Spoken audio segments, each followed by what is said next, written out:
और दो इश्यूज हैं। आज वज़ीर ख़जाना का क्लेम है कि 1.5 लाख असामियाँ जो उन्होंने ख़त्म कर दी है, राइट साइजिंग हो रही है गवर्नमेंट के अंदर, और साथ साथ उनका ये कहना है कि बिजली की कीमत कम करेंगे और उसके लिए IMF के पास जाना पड़ेगा। अब दोनों इश्यूज बड़े ज़बरदस्त हैं, अगर ये दोनों हो जाते हैं तो वाह वाह हो जाएगी, नहीं हो सकेंगे तो गवर्नमेंट नाकाम हो जाएगी। सर ये बताइए कि ये बिजली की कीमत वाकई कम हो सकेगी और IMF की मर्जी से हो सकेगी? देखिए, बिजली की कीमत कल सुबह 17 रुपए फी यूनिट कम हो सकती है, कल सुबह हो सकती है। ठीक। वो इस तरीके से कि इस वक्त जो आपको तकरीबन 70 रुपए फी यूनिट बिजली आपको पड़ती है घर पे, उसमें टैक्सेस, सरचार्जेस, GST है, उसके बाद और तरह बहुत सारे टैक्सेस है। इसके ऊपर एक विदहोल्डिंग टैक्स भी लगा हुआ है नॉन फाइलर्स का। अगर 25,000 रुपए माहाना से ज्यादा का बिल, एक ऐसी चीज इसके अंदर है जो आइडल कैपेसिटी पेमेंट भी नहीं है, वो बिजली की कीमत भी नहीं है, वो कोई टैक्स भी नहीं है, वो है क्रॉस सब्सिडी। मतलब ये कि जावेद चौधरी साहब से 17 रुपए फी यूनिट, उसकी कीमत से भी ओवर एंड अबव लेकर उसको दी जा रही है सब्सिडी, जो जिसकी मंथली कंजम्पशन है 300 यूनिट से भी कम। ये ऐसा एक जुल्म है अवाम के साथ, कंज्यूमर्स के साथ। एक तरफ तो वो बिजली की कीमत भी दें, आइडल कैपेसिटी पेमेंट भी दें, उसके ऊपर टैक्सेस भी दें, और फिर ये क्रॉस सब्सिडाइज भी करें। तो हुकूमत के पास एक स्पेस निकली है। स्पेस इस तरीके से निकली है कि इस साल का जो इन्होंने कर्जों के ऊपर सूद की अदायगी के लिए बजट रखा हुआ था, वो 9,800 अरब रुपया रखा हुआ था। ठीक है। अब आपको पता है इंटरेस्ट रेट कम हो गए, तो उसकी वजह से कल गवर्नर स्टेट बैंक ने कहा है कि ये जो 9800 अरब रुपए का बिल है, ये तकरीबन 8,300 अरब रुपए का आ जाएगा। तो ये जो 1,500 अरब रुपए की सेविंग है यहां से, इसका 550-600 अरब रुपया जो मेरे ऊपर आपके ऊपर इजाफी बोझ डाला हुआ है, ये खत्म करें। और हुकूमत के पास बजट में स्पेस, और वहां से फौरी तौर पर कल सुबह 17 रुपए फी यूनिट कम कर सकते हैं। उसके अलावा कि जी फलां जो है एग्रीमेंट रीनेगोशिएट कर लें, किसी जगह पर टैक्स कम कर दे, उसका कोई मीनिंगफुल इंपैक्ट नहीं और IMF इजाजत नहीं देगा। अच्छा, ये जो 17% है, इसके लिए IMF के पास जाना जरूरी है। 17 रुपए फी यूनिट है। देखिए, IMF को आप बता सकते हैं, IMF ने आपको एक सिंपल एक बात ये कहते हैं कि आपका जो बजट है वो डिस्टर्ब नहीं होना चाहिए। अब बजट के अंदर आपने एक एलोकेशन रखी हुई थी 9800 अरब रुपए की, वो इंटरेस्ट रेट कम होने की वजह से वैसे कम होगी 1500 अरब रुपए। उस 1500 का आधे से भी कम पैसा जो है वहां से आप निकालें और दूसरी जगह पर डाल दो, लोगों की जिंदगी आसान कर। और लोगों को सब्सिडी नहीं जाएगी, ये मुझे और आपको सब्सिडी नहीं जाएगी, ये हम जो सब्सिडाइज कर रहे हैं दूसरे लोगों को। और बाय द वे ये काम वजीर आजम शहबाज शरीफ साहब की हुकूमत जो है वो सनतकारों के लिए इसी जून में कर चुकी है। ठीक है। सनतकार भी इसी तरह की सब्सिडी दे रहे थे, 8-8.5 रुपया फी यूनिट, उनकी खत्म कर देगी क्रॉस सब्सिडी। और जो डोमेस्टिक सारिफ है, जिसकी जुबान नहीं है, जिसकी कोई लॉबी नहीं है, वो कोई एप्टेमा उसको रिप्रेजेंट नहीं करता, कोई पाकिस्तान शुगर मिल्स एसोसिएशन को ब्लैकमेल नहीं कर रहा, जो ब्लैकमेल नहीं कर सकता, अपने ब्लैकमेल तो बहुत दूर की बात है, अपने राइट के लिए बात नहीं कर सकता, उसको फोर्स किया जा रहा है 17 रुपए फी यूनिट ज्यादा देने की। अच्छा, ये गवर्नमेंट को पता नहीं है कि हमारे पास सरप्लस आ गए हैं 1500 अरब रुपया और हमें ये जो सब्सिडी है वो वापस ले लेनी चाहिए? गवर्नमेंट क्यों नहीं कर रही? फिर गवर्नमेंट वहां पे काम करती जहां पे उस पर दबाव हो, ठीक है, जहां पे उसकी हुकूमत को जाने का खतरा हो, जहां पे अपोजिशन की तरफ से कोई चीज हो, कोई स्ट्रांग लॉबी हो, किसी ने कुछ और काम किया, तो वहां पे फर्क पड़ता है। जिसकी जुबान नहीं उसके लिए तो गवर्नमेंट क्यों काम करेगी? पता सबको होता है। अगर मुझे पता है तो इनको नहीं क्या पता कि ये 17 रुपए की IMF के पास क्यों जा रहे हैं? ये IMF को, वो तो प्राइम मिनिस्टर इसलिए कह रहे हैं ना, इनका एक प्रपोजल ये था कि जो इस वक्त 18% GST है और कुछ और टैक्सेस हैं बिजली के बिलों के ऊपर, अगर ये टैक्सेस खत्म कर दिए जाएं तो तकरीबन 7 रुपए या 6 रुपए फी यूनिट बिजली की कीमत कम हो सकती है कि टैक्सेस खत्म कर दिए जाए। अब उसके अंदर मसला ये है, उन टैक्सेस में 57.5% तो सुबह हो जाता है, वो तो वफाक का सारा है भी नहीं, और फिर टैक्स IMF आपको खत्म नहीं करने देगा। तो ये जो एक जुल्म हो रहा है लोगों, इसको खत्म करें ना, जिसकी वॉल्यूम भी और अमाउंट भी बहुत बड़ी है। 17 रुपए जब आपका फी यूनिट कम हो जाएगा तो बहुत फर्क पड़ जाएगा। अच्छा, इसका मतलब कहीं ऐसा तो नहीं है कि गवर्नमेंट जो है उसे पता है कि जब हम IMF के पास जाएंगे तो वो हमारी प्रपोजल रिजेक्ट कर देगी, हमारे पास एक बहाना होगा, देखें जी हमने बड़ी कोशिश की, हमने इस टहनी से दूसरी टहनी पे छलांग लगाई, उससे वहां से वापस आए, लेकिन IMF राजी नहीं हुआ, इस वजह से ये जुल्म हो रहा है और ये जालिम IMF है, हम नहीं है। देखिए, वज़ीर आज़म शहबाज शरीफ साहब, मुझे लगता है वो जनरली बिजली की कीमतों में कमी करना चाहते हैं। अब उनकी टीम ऐसी है, उनको कोई ऐसा वायबल ऑप्शन लेकिन उसके पास जारी।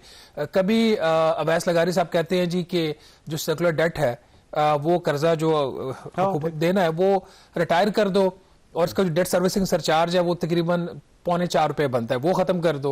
वो भी नहीं हो सकता। वो फाइनेंस मिनिस्ट्री कहती है कि जी हम उधर से कर्जा खत्म कर, इधर से अपनी किताबों पे कर्जा ले, हम क्यों ले, हमें IMF इजाजत देगा।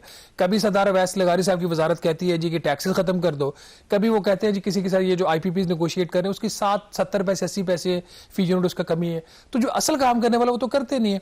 मैंने किसी और प्रोग्राम में भी ये बात की है कि मैं ये बात आज से तकरीबन 3 हफ्ते पहले या 1 महीना पहले जो मोहम्मद अली साहब हैं, जो वज़ीर आज़म के मामले ख़ुसूसी हैं और ये सारी चीज़ों को वो लीड कर रहे हैं, उनको मैंने कहा कि भाई इधर काम करो, यहाँ काम करने वाला है, हमारी जान छोड़ो, हमारे कंधों पर जो बोझ डाले इसको ख़त्म करो, और आपने देनी है सब्सिडी तो बजट से दो, नहीं दे सकते तो ख़त्म कर दो, हमें क्यों मुसीबत में डाला हुआ है। तो पीएम साहब की नीयत में मुझे शक नहीं लगता, और वो जनरली समझते हैं कि जब तक इतनी ज्यादा बिजली की कीमतें हैं, मुल्क के अंदर इंडस्ट्री नहीं चल सकती, लोगों घरों की कंजम्पशन हम कंप्रेस कर रहे होते हैं, हम पूरी तरीके से अपनी बिजली इस्तेमाल नहीं करें कि बिजली महंगी है।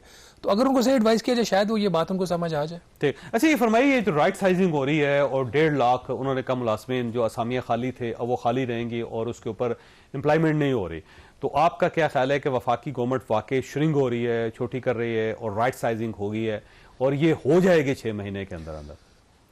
देखिए, इस हवाले से ये कोई नई अनाउंसमेंट नहीं है 1.5 लाख नौकरियां खत्म करने वाली, ये बात ऐसे 5-6 माह पहले भी हो चुकी है, और ये वो है पोजीशन जो ऑलरेडी खाली पड़ी, उनको खाली नहीं करवाना। ठीक है, ये और खाली भी जो पड़ी है उसका भी 60% है, ये 60%, बिल्कुल सही बात। 1.5 लाख जो नौकरियां जो कह रहे हैं कि वो पोस्टें अबॉलिश होंगी, वो उसका भी 60% है। तो ये कोई इतनी बड़ी चीज नहीं है। असल जो इनकी जिसको तो ये राइट साइजिंग कहते हैं, मैं कहता हूँ डाउन साइजिंग, जो असल काम करने वाला है, जिसका उस तरीके से आज फाइनेंस मिनिस्टर भी जवाब नहीं दे सके या उन्होंने खुद एक्सप्लेन नहीं किया उस चीज को, कि 8 से 10 ऐसी वजारतें हैं वफाकी जो आईनी तौर पर उन सब्जेक्ट्स के अंदर है जो सूबाई मामला है, तो उनको खत्म करें। जैसे आपकी हेल्थ मिनिस्ट्री, आज उन्होंने बताया कि हेल्थ मिनिस्ट्री के कुछ एंटिटीज को हम खत्म कर रहे हैं या उनको मर्ज कर रहे हैं। भाई हेल्थ की वजारत खत्म करो ना। फिर इसी तरीके से आपकी एजुकेशन की वजारत है, उसका भी रिव्यू नहीं आया, वो आगे जाके आएगा, तो एजुकेशन की वजारत को खत्म करो। और इस तरीके से और बहुत सारी मिनिस्ट्रीज है। फूड की जो वजारत है, फूड की वजारत के वफाक में क्या काम है? आपने इस्लामाबाद कैपिटल टेरिटरी चलाने के लिए आप वो चीजें कैबिनेट विजन के अंदर डाल दें, किसी और जगह पे डाल दे, तो जब तक वो वजारतें खत्म नहीं होगी तब तक मसला हल नहीं। हाँ, एक एफर्ट जरूर हो रही है, कुछ 60 से 65 के करीब एंटिटीज ये कह रहे हैं कि हम उसको खत्म करने जा रहे हैं। अभी तक डिविजन्स हैं, जो डिविजन्स नहीं है, ये इदारे हैं, सब ऑर्गेनाइजेशंस हैं। एक वजारत के अंदर 60 और 70 ऑर्गेनाइजेशंस भी हैं, उसके मतलब छोटे छोटे डिपार्टमेंट्स हैं, तो वो उनको ये खत्म या मर्ज करने जा रहे हैं। बट आज 3 दफा वजीर खजाना साहब से एक सवाल हुआ कि आप कह रहे हैं कि मैंने इतना काम किया है और ये 2 फेजेस को हम कंप्लीट कर चुके हैं, जिसमें ये 60-65 इदारे हैं या एंटिटीज है जिनको मर्ज कर दिया जाएगा या खत्म कर दिया जाएगा, सेविंग कितनी है? असल बात तो सेविंग पे आ जाती है। सर देखिए, मर्जर देखें, सेविंग कोई नहीं। सर मर्जर ये है कि वफाकी गवर्नमेंट जो है ना आपको फंड दे रही है, अब आपका मर्जर किसी और मिनिस्ट्री के साथ हो गया तो फंड तो फिर भी जा रहे होंगे, लेकिन उसमें एक ये चीज होती है कि 2 इंडिपेंडेंट एंटिटीज, दोनों के इंडिपेंडेंट चीफ एग्जीक्यूटिव्स हैं, आगे उनकी नीचे पूरी लेयर है, तो जब वो मर्ज हो जाएगा चीफ एग्जीक्यूटिव की पोजीशन खत्म हो जाएगी। हो सकता है कि 100% खर्चा ना कम हो सकता है, 30-40 हायर अथॉरिटीज उड़ जाएंगी, कुछ हो सकता है, मतलब कुछ थोड़ी बहुत नॉमिनल को सेविंग हो सकती है, लेकिन जो असल बड़ा काम करने वाला है जिसका टोटल इंपैक्ट कहा जाता है 250 से 300 अरब रुपया है, उन चीजों का जहां पे चाहे वो तरक्याती बजट है, चाहे इस तरह की वजारतें बना के हुकूमत खर्च करी, अगर ये सारा खत्म हो जाए तो कहा जाता है कि 250 से 300 अरब रुपए का उसमें सेविंग है। लेकिन ये बहुत बड़ा काम, इसकी सियासी कीमत है, वो अभी शायद हुकूमत सियासी कीमत देने को तैयार नहीं। अच्छा, इसमें एक और सवाल भी पैदा होता है कि फर्ज कर लें कि आप 1.5 लाख असामियों की बात कर रहे हैं कि ये खत्म कर दी जाएंगी, तो वो पहले से ही जाहिर है उसके एम्प्लॉयमेंट तो है नहीं, सैलरी तो पहले ही नहीं जा रही, तो वो अगर खत्म नहीं भी करते आप तो आपके ऊपर तो बोझ कोई नहीं है, लेकिन अगर आप खत्म भी कर देते फिर वहीं पे रहेंगे तो 0 पे वो उसमें चूंच उनकी जो क्या कहते हैं कि इनके कुछ ऐसी चीजें होती हैं करने वाली, अब इनके बंदा क्या बात करे, ये खाली पोजीशन जो है ना, इनके लिए बजट जो है वो एलोकेट किया जाता है, और फिर चूंकि वो सरप्लस में हो जाता है बजट, वो वहां से पैसा निकाल के कहीं और जगह खर्च कर लिया जाता है, तो फिर अगले साल का जब बजट उसमें फिर एलोकेशन की जाती है। तो एक बात आज फाइनेंस मिनिस्टर ने कही है कि एक्चुअल सेविंग कितनी है कितनी नहीं है, जब अगले साल का बजट हम अनाउंस करेंगे, और इस दफा वफाकी हुकूमत का जो रन करने का खर्चा, अपना जो खर्चा है वफाकी हुकूमत का, जिसमें कोई और चीज शामिल नहीं है, 876 अरब रुपया है इस माली साल में। तो अगर 876 अरब के अगेंस्ट 800-700 कोई भी अमाउंट होती है तो हम कहते हैं सेविंग है।